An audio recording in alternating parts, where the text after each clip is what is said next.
ख्रिस्तीय जीवन और मां मरियम दोनों अलग नहीं किए जा सकते। जहां ख्रिस्त है वहां उनकी मां मरियम है, और जहां मरियम है वहां उनका बेटा ख्रिस्त है, और जहां इन दोनों हैं वहां ख्रिस्तीय हैं। जहां ये दोनों नहीं है वहां ख्रिस्तीय नहीं रह सकते। इस एपिसोड में हम स्वर्ग की रानी जो प्रार्थना दूत संवाद के बदले में पवित्र शनिवार से लेकर यानी पुण्य शुक्रवार के अगले दिन या प्रभु यीशु के पुनरुत्थान से लेकर पूरे पास्का काल में पेंतकोस्त रविवार तक जो प्रार्थना बोली जाती है इसको जानेंगे और इस पर मनन करेंगे। हम इस प्रार्थना की व्याख्या सुनने से पहले या इसको समझने से पहले हम इस प्रार्थना को पहले सुनते हैं। स्वर्ग की रानी, हे स्वर्ग की रानी आनंद कर, हालेलुया जिनको तूने पैदा किया हालेलुया वह अपने कथनानुसार जी उठे। हालेलुया ईश्वर से हमारे लिए प्रार्थना कर। हालेलुया आनंद मना और प्रसन्न हो हे कुंवारी मरियम, हालेलुया प्रभु सचमुच जी उठे। हालेलुया। हम प्रार्थना करें।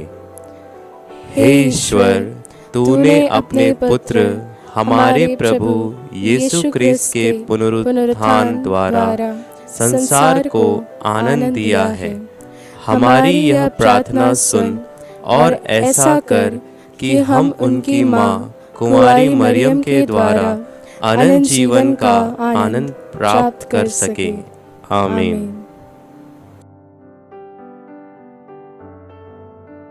आइए हम अब इस प्रार्थना की व्याख्या देखते हैं।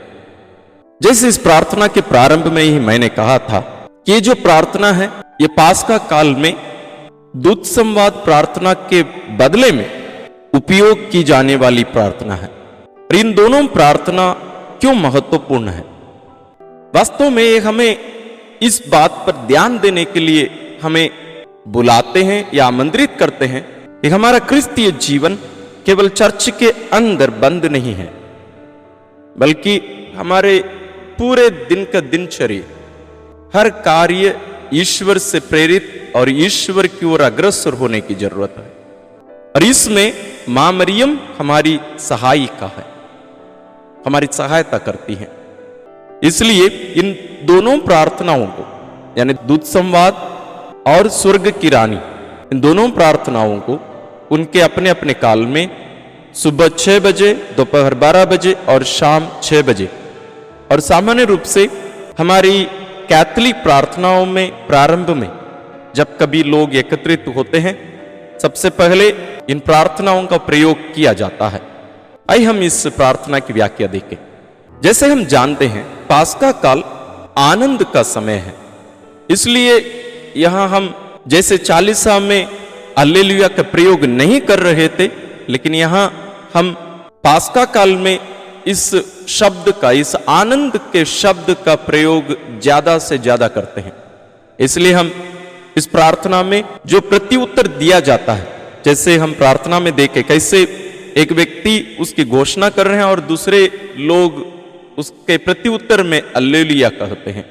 जैसे आप ध्यान दिए होंगे या ध्यान देते होंगे कि पास्का काल में जो अनुवाक्य पढ़ा जाता है यानी पहले पाठ के बाद मिस्सा बलिदान में, उसमें अधिकतर उसका जो प्रत्युत्तर रहता है, रिस्पॉन्स जो रहता है वो हालेलुया रहता है। यहां जो पहली घोषणा है वो है हे स्वर्ग की रानी आनंद कर। जवाब है हालेलुया। ये स्वर्ग की रानी क्यों? क्योंकि ये आनंद के समय में ये जो प्रार्थना हम प्रयोग कर रहे हैं, यहां हम मां मरियम का जो मिशन कार्य यानी जिस कार्य के लिए ईश्वर मरियम को चुने थे, उस कार्य को पूरा करके उनका स्वर्ग आरोहण के बाद स्वर्ग में ईश्वर और सभी संतों और स्वर्गदूतों के साथ उनकी उपस्थिति की उस सच्चाई को हम यहां स्वीकार करके आनंद मनाते हैं। जबकि दूत संवाद में हम देखते हैं यहां हम मां मरियम के मिशन कार्य के प्रारंभ को, उन शुरुआती दिनों को हम याद करते हैं। यहां दूसरा जो कथन है वो यह है जिनको तूने पैदा किया। यहां हम पुनः इस सत्य की घोषणा कर रहे हैं कि यीशु मसीह जो हमारे मुक्तिदाता हैं वो मरियम से जन्मे हैं। तो उनके शरीर धारण को भी हम यहां पुनः याद करके उसकी घोषणा करते हैं। तीसरा है वह अपने कथनानुसार जी उठे। ये सब वाक्य पूरा बाइबल पर आधारित है, क्योंकि हम जानते हैं कि प्रभु यीशु अपने दुख भोग, मृत्यु और पुनरुत्थान के पहले ही इसकी घोषणा बारंबार अपने शिष्यों के पास किया करते थे। तो यीशु न केवल मरे बल्कि उनके कथनानुसार वो जी उठे हैं। यह आनंद का समय है और यह पास्का काल है, यानी प्रभु यीशु के पुनरुत्थान के ये जो समय है, जो काल है, इसलिए आनंद मना। चौथा है ईश्वर से हमारे लिए प्रार्थना कर।